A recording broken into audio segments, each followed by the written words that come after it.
Um, I think it's safe to say that these are the first two Are You Afraid of the Dark episodes that I have actively looked forward, like I couldn't wait for them. I looked forward to seeing each of them because I find it an interesting process. But uh, these ones are the ones that, uh, among the first that I would skip forward to if I were just skipping through and not trying to watch the whole list in whatever order is proper. Uh, these would be two of the first that I would get to as far as air date. So I'll just jump right into it. Midnight Madness.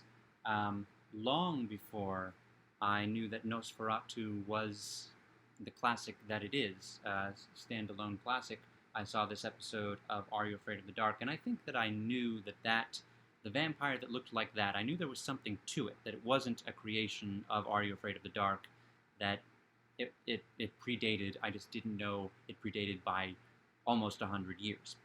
Um, the classic Max Schreck movie I had not seen, and I had not seen that movie, and I had also not seen yet. Although this would be my next Max Schreck Nosferatu encounter before seeing the movie itself, which I now have on DVD and watch every couple of years. Was Shadow of a Vampire, where I think it's Willem Dafoe plays Max Schreck, who the conceit of the movie is that Max Schreck actually was a vampire, not just a method actor. So I got to watch that again. That's a great one. But this was my very first this movie iconic movie monster uh, being in something that I actually cared about. So the conceit of this is that well, first it starts with the kids talking about after the Midnight Society, after the scary story meeting, a couple of them are planning to go to Fright Night at a local theater. And Frank is the storyteller here, I believe. Yes, Frank. And somebody says, "Oh, you're not going to go?" And then somebody brings up, "Yeah, he's afraid of the dark, remember?" And harkening back to another episode. Um, so, so that I know that this one actually does come after that one, even if they are jumbled in order. Although I think this one is the right order. Um, but that's just nice continuity of characters. There's more of that in the next episode. I really like these two. Um, and Frank starts to talk about how midnight movies and movie theaters, you're in the dark, and um, you're the group of people. Anything can happen in the movies, that sort of thing. Setting up his story, which takes place at a movie theater, the Rialto, which I believe is uh, a common name for movie theaters. Maybe it was a chain or something, but there was a Rialto theater in my hometown, East Rochester, that is now apartments, which is kind of sad. But it's a nice building to look at, and it's nice connecting tissue, that history of movie theaters. But this movie theater is down on its luck, and apparently they don't get. And this was 1990 this aired in 1993, and this was a movie theater down on its luck. So imagine now. But it's down on its luck. It's not getting, I guess, A-list movies. The one movie, or one of the only movie other than the main movie of the story that I remember seeing is an old black and white cowboy movie, which I'm like, are you a revival house? Maybe this is why you're not getting a lot of customers. Um, and this kid, the main kid's name is Peter. Yes, the kids are uh, Peter and Pete, and I must have written down the girl's name somewhere.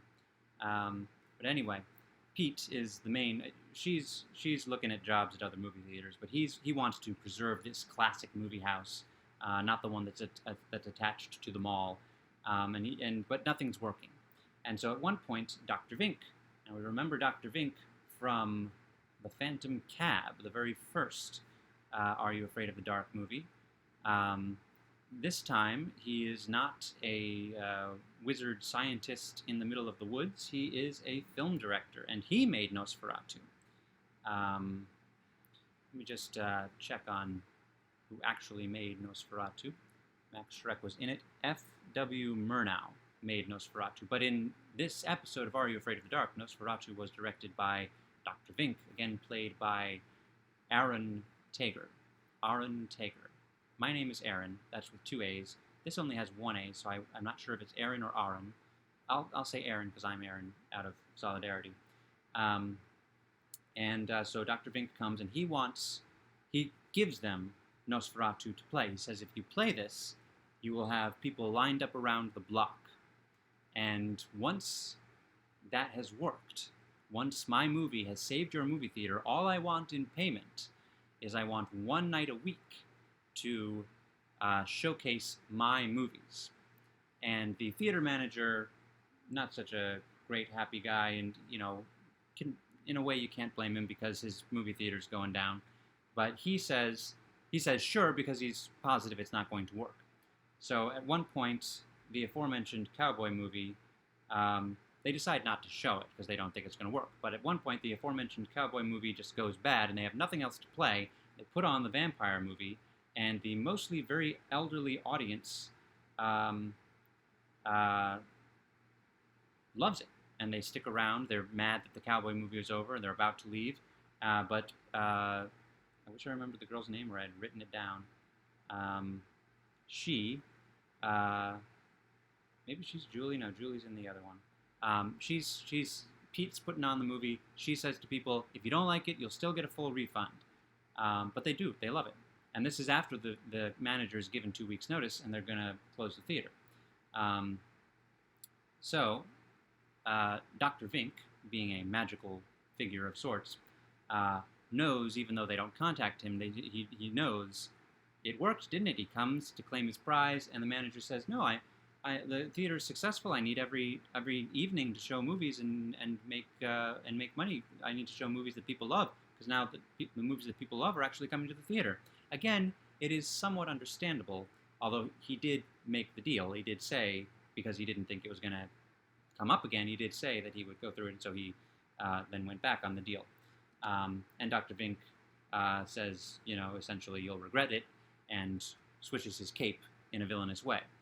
And so what happens then, things are going well, and Pete starts watching the movie just to figure out what's so magical about this movie. And I think that what's different in this movie from the actual Nosferatu is that the vampire wins. Nosferatu wins, and the vampire's not supposed to win. Pete, at one point, he's watching the movie, he's studying it, and then Nosferatu notices that Pete's kind of nodding off, and Nosferatu steps through the screen, it's a silent black and white movie, that's what Nosferatu is, but then this vampire acquires some color. He's still mostly black and white, because vampires are pale, and Nosferatu has white hands, white face, black robe. The teeth are beautifully discolored. This episode is beautifully done. The vampire walks off the movie screen and out of the auditorium, and Pete thinks that he was asleep during this and that he dreamed it. I just want to quickly, I like to tie these things back. I don't know how common the trope of characters walking out of movies through the screen is, but the only other time I've seen it is the movie The Purple Rose of Cairo, where Jeff Daniels' character in a movie notices that Mia Farrow's character has been to see the movie over and over and over again, and he wants to know why. So he walks out of the movie and then runs off with her, and then it causes all kinds of chaos around the country with movie characters, mostly, I guess, the other prince of this movie and him over and over again, realizing that they can leave the screen, and then the actor who plays the character in the movie is worried that it's going to affect him. But that's the only other place that I've seen this trope, and so I suppose maybe influenced. It's a great movie. So he thinks he's dreamed it, and he's, there's a little romance between Pete and the girl whose name I cannot remember. But then they hear a yell, and it turns out that the manager seems to have been bitten by a vampire. And then they start to think, okay, maybe the vampire really did walk out of the thing, and then they open a door, and he's right there, and it freaks them out. So then they have to decide what to do, and Pete has an idea, and sends the girl up to the projection booth to reset the movie, so that it will play again. and she goes up there. The vampire follows her, and she gets the movie going just as the vampire is about to bite her, and the vampire notices, oh, this is the final reel of the movie, and then sees Pete walk up onto the stage, and he walks through the screen into the movie, and he starts to finish off Jonathan Harker's work of defeating the vampire, and the vampire can't allow this to happen, so he goes back down to the floor, back up through the screen, and he does this very slowly, but of course, the girl, I wish I remembered her name, she warns, hurry, you have to do it, and you doesn't really have to hurry because the vampire's walking very slowly, but he succeeds. He defeats the vampire, opens the window, the sun destroys the vampire, and then he leaves the screen and has a classic movie ending with the girl. And you know what? I'm going to look and see if I can find out her name. But basically, the movie, the episode ends, and the manager is all right, and they're all celebrating, and then Dr. Vink appears in the audience, and the girl's name is Katie. The girl's name is Katie. Okay, so Dr. Vink appears in the audience, and the manager says, "You know what? I had the weirdest dream. I was bitten by a vampire. Things are going well. I'm going to give you your one night." And Dr. Vink says, "Oh no, that won't be necessary. I bought the theater, so I will be showing my movies here every night." Now, on the one hand, he could have done that from the very beginning, but then there's no plot, and I think he would rather just have one night. He doesn't want to run a business. He doesn't want to worry about paying rent and taxes and all that stuff. I got the fan turned up too high. That's why the curl is going crazy. In case anyone's watching, and in case any of those people were wondering. So he buys the theater, and that's a great little twist. And then back with the Midnight Society, Frank has scared the people who are going into Midnight Madness into not wanting to go to Midnight Madness, or whatever the thing's called, and they give their tickets to Frank. And so he hangs around as Gary is dousing the fire, and Gary says, "I thought you weren't going to go to Midnight Madness." He said, "Of course I'm going to go to Midnight Madness. It's wonderful, and I got 2 free tickets." So Gary and Frank go to Midnight Madness, and it's a fun way to end the episode. So the next episode, Locker 22, a bit more dramatic. This one was told by Kristen, and once again, and the episode starts, and this is the great character development that I wouldn't have picked up on as a kid, because as a kid I'm there for the stories themselves, not the Midnight Society people, and so they're interchangeable. It doesn't matter any growth that they do, and that's another reason that I want to go through in as logical an order as I can find, and notice character development this time around, because it's something that I'm capable of now, and so I want a more complete thing. But so the other kids are all talking, how will Kristen be theatrical this time? What's she going to do to us? Is she going to scare us? So Kristen shows up, she's dressed like a hippie, and she hands out hippie-type memorabilia stuff. Sunglasses, beads, that sort of thing. And she begins her story in kind of a hippie-ish speech pattern. So we open on a girl. She's a transfer student from France. The actor was so convincing with her French accent that I looked it up. She's Quebecois. She's from Quebec. Most of these actors are Canadian anyway, so she's just French-Canadian. The assistant principal, ornery sort of fellow, as assistant principals are often depicted as. I wouldn't say that in real life they're usually that way, but they are always depicted that way. Vice principals, assistant principals. I played one. Yeah, it's not entirely fair, but this guy might actually have a reason. He's taking her to her locker number 22, and it's in a corner of the school that I think he even says hasn't been used in a while, and it looks awful. It's a storage corner in the hallway, and I don't get that with schools that let space go unused. It seems just a waste, but whatever. And this was the early 90s, so that probably doesn't happen anymore. Um, and so then we fast forward to a chemistry class where they're using, and I guess these are real chemistry tools. Maybe they're not used anymore, but it's kind of like a straw and a beaker or a measuring thing, wand, rolled into one. And so the kids are instructed to stick this glass straw into the chemical and then suck some of it up into the measuring portion. And that doesn't seem safe. And naturally, the girl ends up drinking some because she's not good at chemistry. And she's new at school and she's having trouble. And she gags on it and breaks everything. It's not poison, fortunately. I don't think it's ever said what it is. But she drops the stuff, shatters things, has to clean up. The rest of the class leaves. The teacher leaves. One guy, he stays behind. Now let me get these people's names right away. The girl is Julie, and the guy is... now this time I didn't write his name down. I wrote down the ghost's name. So I'm going to look at that. But this friendly sort of fellow, he helps her out, and he wants to, walk her to the next class in case she's having trouble finding her way. He wants to be helpful. And his name is Chris. So, Julie and Chris.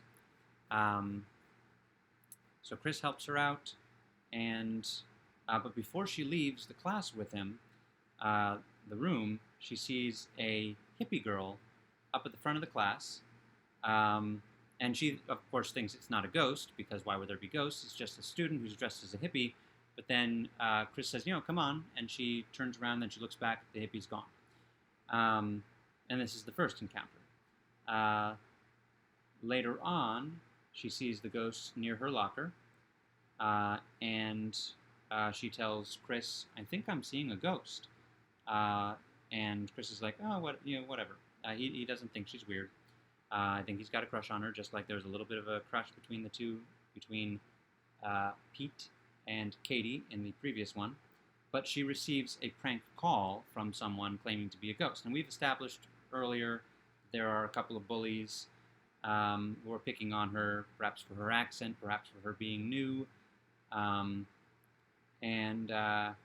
but she's the only person she told about the ghost was Chris, and so she gets mad at him because she feels like he was betrayed.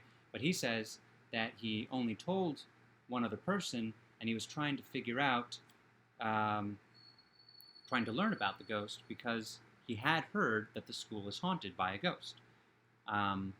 But, she's still having to deal with bullies, having to deal with the assistant principal as a result of having to deal with the chaos of the bullies. So she forgives him. Next time she sees the ghost, or doesn't see the ghost, but she opens her locker and beads fall out of it. And then she puts the beads on, and they take her back in time and then there are all kinds of hippies, and she sees that the locker is the locker that belonged to the hippie girl that she's been seeing. And she then... or no, the hippie girl's not there because she's wearing the beads. Everybody looks at her and sees the hippie girl. And they start calling her Candy. Candy Warren is the hippie ghost.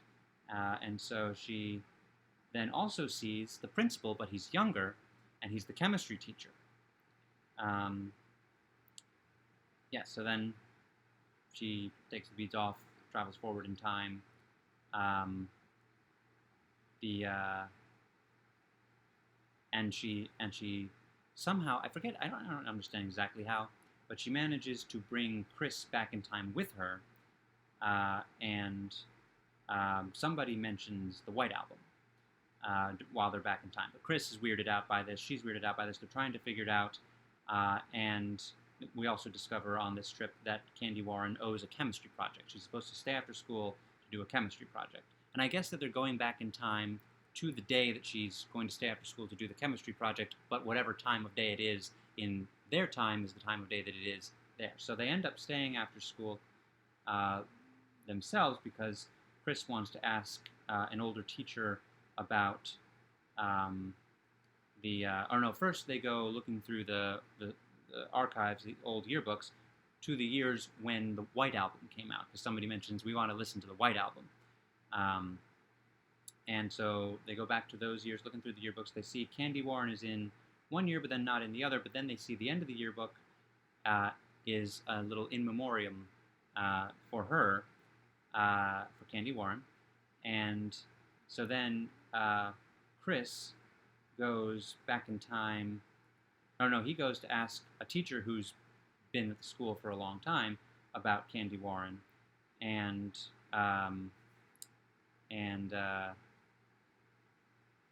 Julie goes back in time once again, but now we're after school hours, so this is when the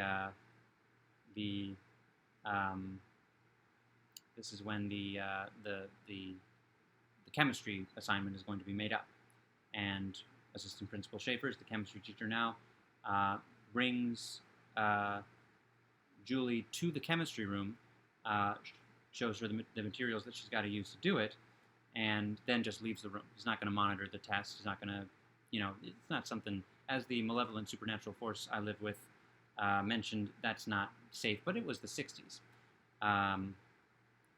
And Chris learns that Candy Warren died in an explosion in the chemistry room. And again, the chemistry teacher wasn't there. I'll get to that. So Chris then goes and realizes, oh, Julie's gone back in time, but then the hippie ghost is there, and she is able to teleport Chris back in time. She never speaks, or not in ghost form. She never speaks. She teleports Chris back in time, and he's running through the hall, and this is where a great line. Schaefer, who is not, of course, monitoring the chemistry test, sees Chris running through the halls, and he's seen him before, and he said, "Who are you?" before, and he says, "Who are you this time?" And Chris says, "I'm your future pal," and Chris gets free of Schaefer's hands and goes, and he gets there just in time to stop Julie from turning on the gas and lighting the gas, because there's a degraded tube that was letting gas out. So if she had lit, it was just I don't know exactly what the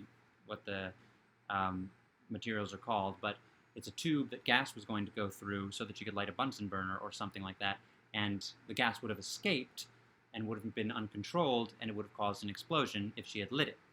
And that is the explosion that Candy died in. So then the teacher comes back in, and Chris throws the tube in his face and says, "You need to be much more careful with your classroom equipment." And he takes it, and he's looking at it. He's like, I should never have allowed this. And then camera pans back, and Chris and Julie are gone, and there's Candy, and she says, "Yeah, I would have been toast," or something like that, something cute. And so then Chris and Julie are back at the locker. They're in real time, and they meet Assistant Principal Candy Warren. And so that's how it ends. She lived, and she became assistant principal, or maybe she became the chemist. I think she became assistant principal.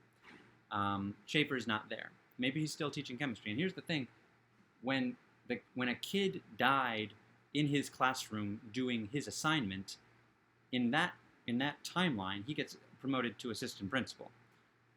In the timeline where the kid doesn't die, maybe he's still teaching chemistry. I forget if his fate is mentioned, but in the reality where the kid doesn't die, he does not become assistant principal.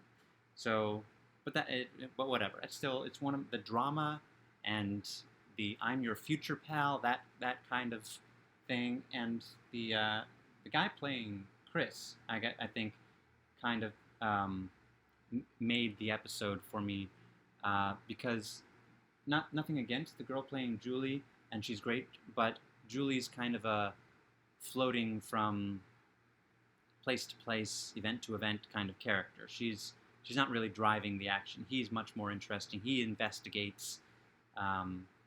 So yeah, another great episode from the very theatrical Kristen one of my just favorites. And so next week I'm going to have to do 3 and 3 again because I'm not going to be able to do the following Monday. So, and wouldn't you know it, another of my favorites for a very specific reason, The Tale of the 13th Floor is going to be part of that. And The Tale of the Dream Machine, I'm not reading the plot synopses, but The Tale of the Dream Machine, The Tale of the Dark Dragon, maybe when I watch them I will remember them, but I don't remember them just looking at the titles. So I'm going to leave that off here, and I'm just going to say what I say. Pleasant dreams, everyone.